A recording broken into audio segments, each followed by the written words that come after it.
Mesdames et messieurs, bonjour.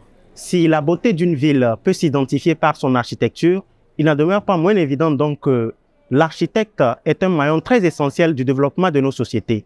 Ici, à African Business Imo, nous avons l'honneur et le privilège d'accueillir une personne qui est architecte. J'ai donc en face de moi Monsieur Koulou Emiliano. Bonjour Monsieur Emiliano. Bonjour. Et merci d'être avec nous dans le cadre de cet échange. Tout le plaisir est pour moi. Alors, vous êtes donc architecte de profession. Nous voulons donc savoir, pour commencer, qu'est-ce que l'architecture pour un profane? Qu'est-ce que l'architecture pour un profane?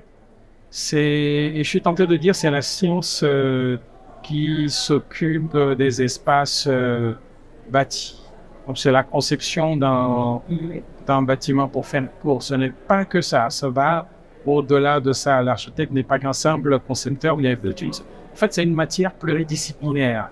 Là, en architecture, il y a un pan qui s'occupe de la philosophie, on a fait de la logique discursive, de l'histoire, de l'art. C'est concevoir des espaces adéquats, fonctionnels pour les futurs occupants.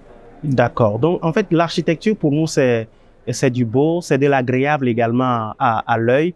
Alors, pour vous qui êtes architecte, comment vous êtes venu cette passion de l'architecture? La passion de l'architecture, pour moi, je ne suis pas tout jeune non plus, c'est parti de l'amour des dessins sur cadre. Je sais qu'aujourd'hui, c'est banni, on n'utilise plus ça, c'est tout informatisé. Maintenant, on est même en train de passer à l'intelligence artificielle, mais c'est bêtement parti de l'amour pour des dessins sur calque. Voilà. Alors, l'amour pour donc les dessins. Vous êtes aussi, en plus d'être architecte, fait partie d'un ordre. Il y a l'Ordre national des architectes du Togo. Alors, c'est quoi déjà cet ordre? L'Ordre national des architectes du Togo, c'est une émanation de l'État. C'est un organisme créé par l'État de par la loi 90-02. C'est une organisation professionnelle qui a pour mission d'encadrer la pratique du métier d'architecte. En même temps, on représente la profession, on crée des instances publiques, on a en gestion le tableau parce que à l'ordre des architectes, il y a des architectes qui sont inscrits et qui sont sur un tableau, qui sont habilités à exercer. Et donc, on a en interne la gestion du tableau, le fonctionnement interne en faisant ça. Alors, de tout ce qui précède, qu'est-ce qu'on peut retenir de cet ordre, surtout du côté de son importance pour les citoyens?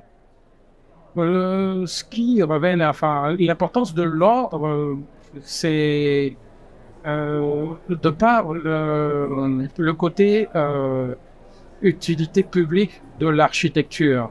Parce qu'on dit que l'architecture est culturelle, mais aussi d'utilité publique.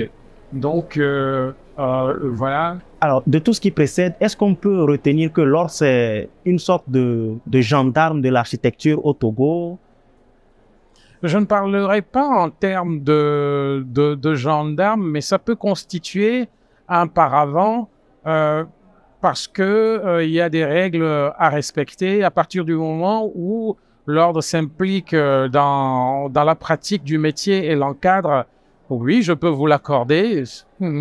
Oui, ça peut être ça. D'accord. Très souvent, on a l'habitude de taxer les architectes d'avoir souvent des honoraires de prestations élevés. Est-ce que vous partagez cet avis? Je pense que la majorité des personnes qui ont cette idée préconçue, je serais tenté de savoir quel est le pourcentage de cette part qui a déjà fait l'effort d'approcher un architecte. On pense que la compétence coûte cher. Je crois que l'incompétence coûte encore plus cher. L'architecte, en fait, sur un projet, il engage sa responsabilité. Il faut savoir que l'architecte est couvert par une assurance. Quand il fait son métier, quand il conçoit, quand il suit le chantier, il engage sa responsabilité. Vous êtes client, je suis votre architecte, je vous construis une maison, vous avez une garantie de 10 ans sur la solidité du bâtiment.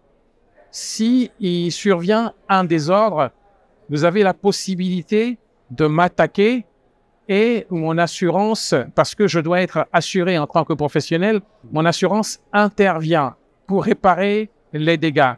Donc, c'est un métier de responsabilité, c'est encadré et avec notre science, on est à même de faire des économies. Parce que ce qui se passe souvent, quand on veut construire, on sait que c'est une histoire de... ça mobilise beaucoup d'argent. Effectivement. Donc, on ne veut pas se projeter et peut-être on lance le chantier et on le fait petit à petit. Bien de fois, on n'est pas accompagné par des professionnels et on y va un peu à l'aveugle, un peu à l'aventure. Il arrive de monter un mur, de demander au maçon de le casser. Et puis, quand on vient à terminer ce bâtiment, on ne se pose jamais pour voir ce qu'on aurait pu réaliser comme économie en ayant fait appel dès le début du projet à un professionnel. Donc, l'architecte est aussi là, non seulement pour engager sa responsabilité, mais vous faire des économies. Et c'est sans doute sur ces économies réalisées que vous puisez pour rémunérer cet architecte avec son honoraire. Alors, monsieur Emiliano, une question très simple. Est-ce que réellement tout bâtiment a besoin d'un architecte pour sa réalisation? Vous voulez savoir si tout bâtiment, de par la loi, au Togo, tout bâtiment a besoin d'un architecte. D'accord. Toute architecture est une construction, mais toute construction n'est pas une architecture. Et il vaudrait mieux qu'on aille pour le bien de tous. Parce que, en fait, l'architecte, c'est un facilitateur du vivre ensemble. Parce qu'il y a des règles à observer quand on construit. Je ne veux pas construire et nuire à mon voisin d'à côté parce que j'aurais ouvert à 1 mètre de sa propriété une grosse fenêtre et je vois dans sa propriété. Effectivement. Voilà. Effectivement. Effectivement. Alors, architecture, décoration d'intérieur ou décoration de l'intérieur, est-ce le même métier? Est-ce qu'il y a une connotation ou c'est carrément deux mondes différents? C'est pas 2 mondes totalement différents. L'architecte est à même de faire de la décoration d'intérieur parce que avec sa formation, il est outillé pour ce faire. C'est un aménageur d'espace. Mais le décorateur d'intérieur ne peut s'arrêter qu'à la décoration d'intérieur. Quand l'architecte a fini son projet et que le produit est là, on lui fait appel pour donner un style au lieu qui a été bâti. Mais l'architecte sait aussi le faire. L'architecte, ça dépend de la mission que vous lui confiez. Vous pouvez voir un architecte et lui demander de vous concevoir une maison, de l'équiper et de tout dessiner jusqu'à la cuillère, jusqu'à la fourchette. On sait le faire. D'accord. Alors, finalement, je me pose la question de savoir qui est architecte? Est architecte une personne qui en détient le diplôme ou est architecte cette personne qui, en plus du diplôme, adhère à l'ordre? Ah oui, bonne question, parce qu'il ne suffit pas d'être architecte pour exercer la profession. Donc, il faut avoir fait des études supérieures pendant 5 ans, obtenir le diplôme d'architecte, avoir été en stage dans un cabinet d'architecture pendant 2 ans, aller prêter serment devant le Conseil supérieur de l'ordre, être en règle vis-à-vis de la trésorerie de l'Ordre national des architectes de Togo avant de prétendre à exercer le métier. À partir de ce moment-là, on est architecte et on peut exercer. Une qualité d'architecte. Et assurément, l'ordre y veille à ce que toutes ces personnes qui sont sur le terrain respectent toutes ces conditions et toutes ces règles. Oui, l'ordre y veille. Comme dans toute corporation, je ne vais pas me faire un plaisir de jeter la pierre dans mon propre jardin. Mais c'est comme dans toute corporation. C'est pour ça qu'il y a des lois bien strictes, c'est bien encadré. Et si vous, en tant que maître d'ouvrage, vous contractez avec un architecte professionnel et qui vous avez des problèmes, vous pouvez saisir l'ordre. On vous reçoit et on essaye d'aplanir les angles pour trouver un consensus toujours dans le sens du client, toujours dans le sens du maître d'ouvrage et pour pouvoir avancer. D'accord. Alors, Monsieur Emiliano, vous êtes au salon de l'immobilier, le Festimo, et on sait que l'immobilier et l'architecture, c'est l'une ou l'autre d'une même pièce de monnaie. Quelles sont vos attentes à ce salon? Les attentes à ce salon, c'est pour l'Ordre national des architectes du Togo, c'est de rencontrer la population, de leur expliquer notre démarche, de leur expliquer l'utilité de l'architecture dans le processus de l'acte de bâtir, d'expliquer comment se passe notre métier, quels intérêts ils ont à prendre, à solliciter le concours d'un architecte pour la construction de leurs biens, voilà. Et puis rencontrer les autres professionnels, discuter. Il y a des ingénieurs, il y a des agents immobiliers, il y a des géomètres, il y a des topographes. C'est un lieu d'échange et de partage, voilà. D'accord. Monsieur Oulu Emiliano, je rappelle que vous êtes le secrétaire général de l'Ordre national des architectes du Togo, ONAT. Vous êtes architecte donc de profession.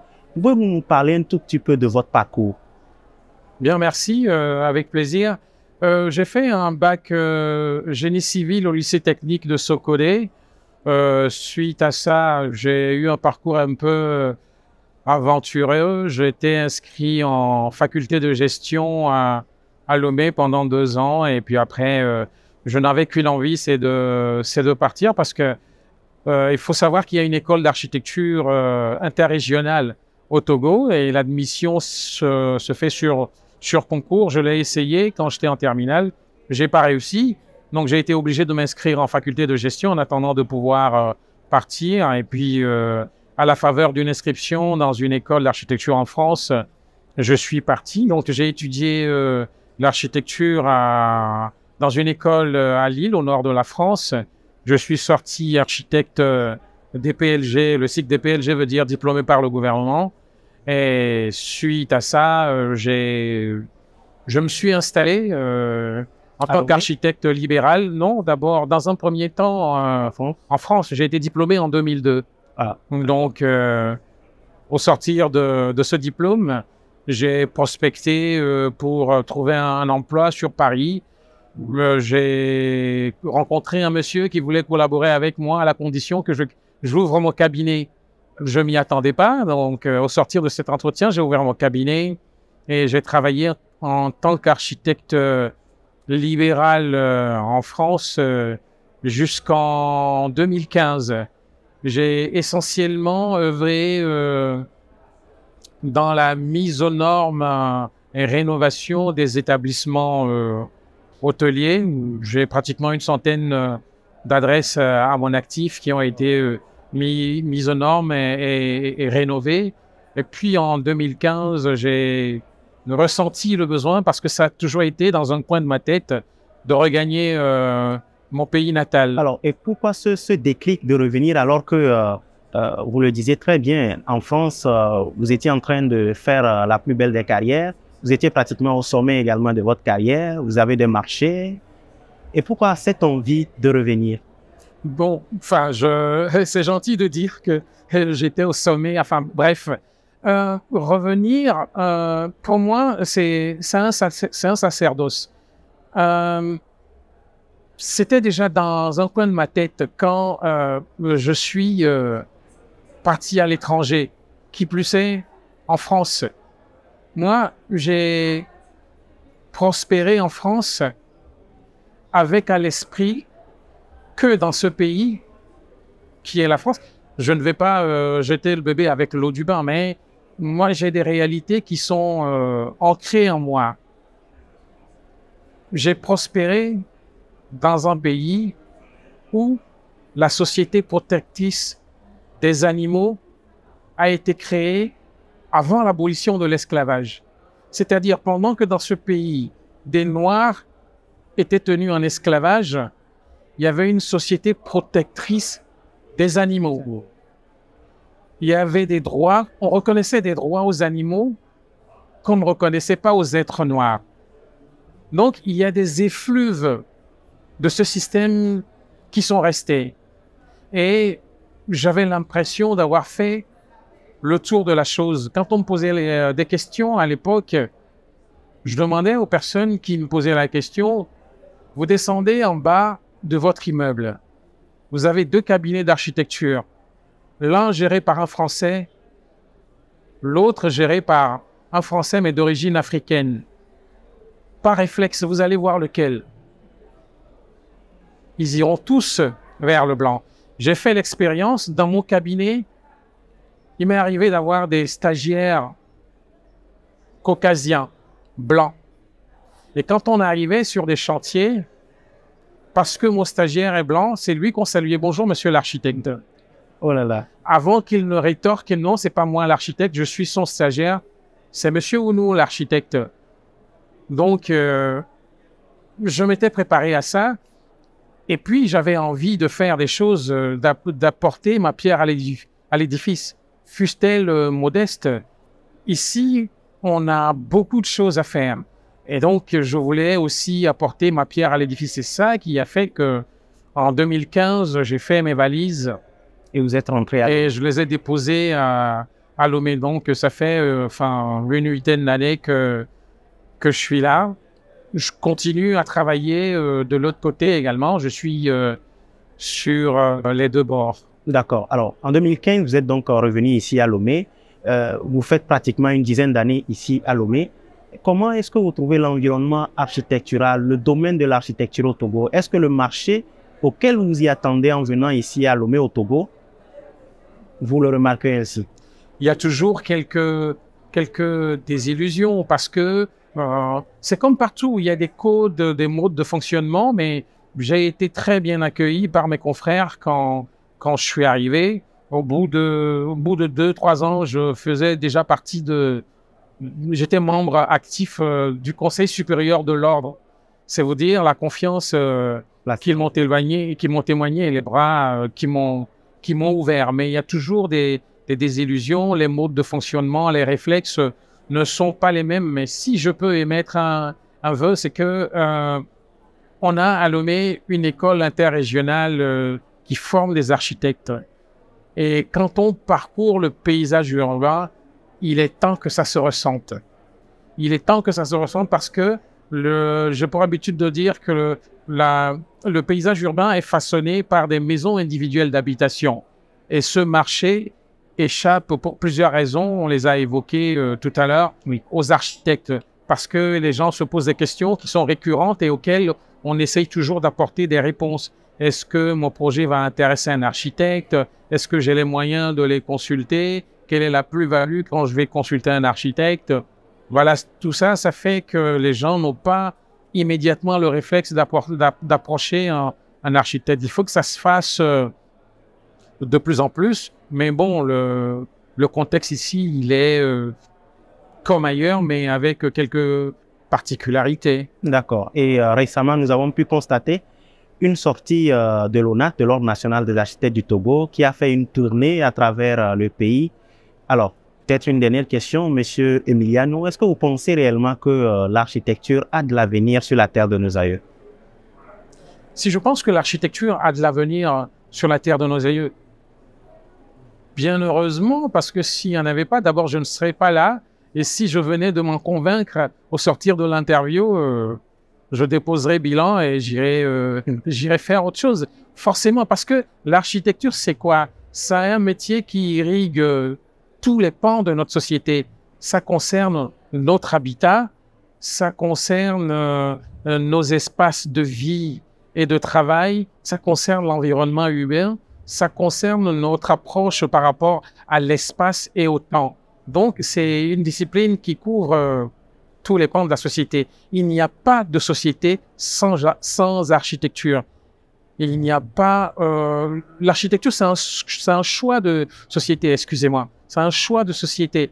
Et tant qu'on vit, tant qu'on respire, tant qu'on sort de chez soi pour aller travailler et qu'on revient chez soi le soir, on a besoin d'architecte. L'architecte est au début et à la fin de tout. Sans architecte, il n'y a pas de société. Et donc, on a fort à faire et c'est ensemble que nous avons obligation de le faire. Et pour corroborer ça, je fais souvent appel à une phrase, de ce que je peux appeler le cantique de notre jeune nation. Il dit « Togolais, viens, bâtissons la cité ». Togolais, viens, bâtissons la cité. L'architecte est le début et la fin de toutes choses. Et c'est sur donc ces mots de fin de votre part que nous mettons également fin à cette rencontre. Merci beaucoup, Monsieur Roulou Emiliano. Je rappelle que vous êtes secrétaire général de l'Ordre national des architectes du Togo et merci d'être passé à African Business Imo. Merci.